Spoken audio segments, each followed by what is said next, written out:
Pemirsa, perdagangan saham di Bursa Efek telah dibuka. Kita akan mencermati kinerja perdagangan saham hari ini.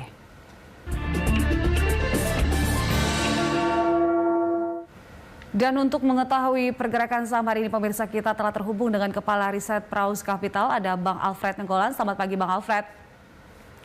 Halo, selamat pagi, Jul. Iya, Bang Alfred, indeks kita dibuka sangat fluktuatif pada pagi hari ini. Apakah artinya nantinya indeks kita akan rentan terkoreksi untuk hari ini?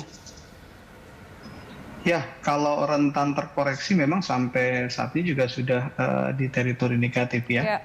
Cuma memang tadi range-nya mungkin tidak terlalu besar. Kalau kita lihat juga nilai transaksi sampai pagi ini juga relatif juga nggak cukup besar. Dan apa yang terjadi atau pergerakan pagi ini di IHSG kita tidak jauh berbeda dengan pergerakan di bursa regional yang juga bergerak dalam range yang cukup tipis. Dan kalau kita lihat ya mungkin ini lebih kepada tadi ya aksi wait and see pelaku pasar, tidak hanya bursa kita, juga bursa regional Asia, karena memang menunggu tadi statement dari ketua The Fed nanti di Jumat jam 10 pagi waktu Amerika. Penantian lebih kepada tadi terkait dengan tapering.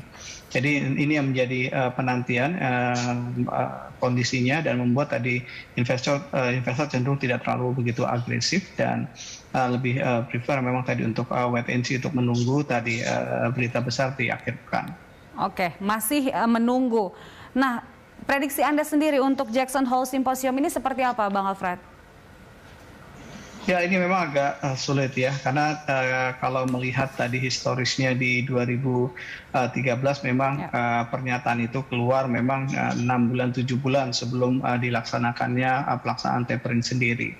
Wacana itu menguat setelah memang tadi di depan Senat ketua The Fed saat itu mengumumkan rencana untuk tapering, dan memang yang ditunggu saat ini adalah tadi bagaimana pelaksanaan teknisnya, bagaimana tahapannya, seberapa besar tahap awal untuk pelaksanaan tapering, dan itu yang ditunggu di pasar. Tapi kalau melihat sampai saat ini ya kemungkinan pelaksanaan kita masih yakin di awal 2022 atau di awal tahun depan, karena memang kondisinya saat ini ada gelombang pandemi COVID lagi di Amerika, yang tentu ini menjadi pertimbangan besar bagi The Fed, karena bicara masalah tapering kan substansinya lebih ke bagaimana tadi tapering bisa tetap mempertahankan momentum perbaikan ekonomi atau pemulihan ekonomi. Jadi kalau kita lihat kemungkinan ekspektasi kita awal tahun pelaksanaan untuk taperingnya baru dimulai.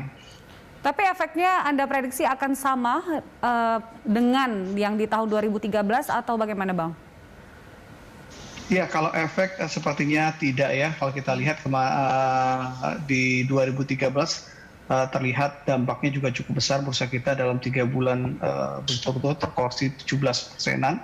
Asing juga mencatatkan net sell yang juga cukup masif saat itu, dan kalau untuk melihat saat ini sepertinya asing masih terus mencatatkan net buy, dan ini menjadi catatan penting sebenarnya yang dilihat oleh investor. Jadi kalau bicara masalah dampak sepertinya tidak akan cukup besar. Dan kalau berkaca pada historis tadi, bahwa begitu diumumkan pelaksanaan tapering, saat itu diumumkan di Desember bahwa akan dimulai di awal 2014, indeks tidak hanya bursa kita, bursa regional Asia juga mengalami penguatan karena pasar sudah mendapat kepastian. Jadi mungkin tekanannya tidak terlalu cukup besar untuk bursa saham kita, mungkin hanya rupiah yang kemungkinan banyak tertekan oleh pelaksanaan taperingnya. Iya, dari dalam negeri kita juga ada kebijakan burden sharing yang akan dilanjutkan. Apakah berpengaruh, Bang Alfred? Ya, kalau berpengaruh pasar akan melihat dari sisi makronya. Artinya dengan burden sharing ini kita lihat bahwa tentu dalam hal pembiayaan pemerintah akan tertolong, terbantu, dan semakin kuat. Artinya juga beban pemerintah juga tidak terlalu akan berkurang ketimbang tadi bahwa tanpa adanya burden sharing khususnya dari Bank Indonesia. Jadi kalau melihat dari sisi makronya ini menjadi sentimen positif ya bagi pasar.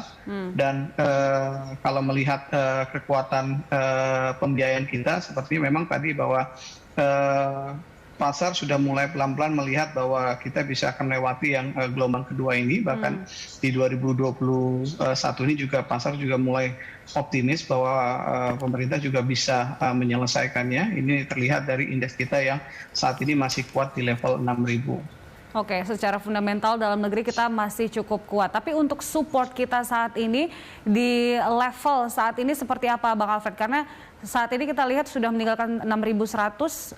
Bagaimana prediksi Anda untuk support hari ini?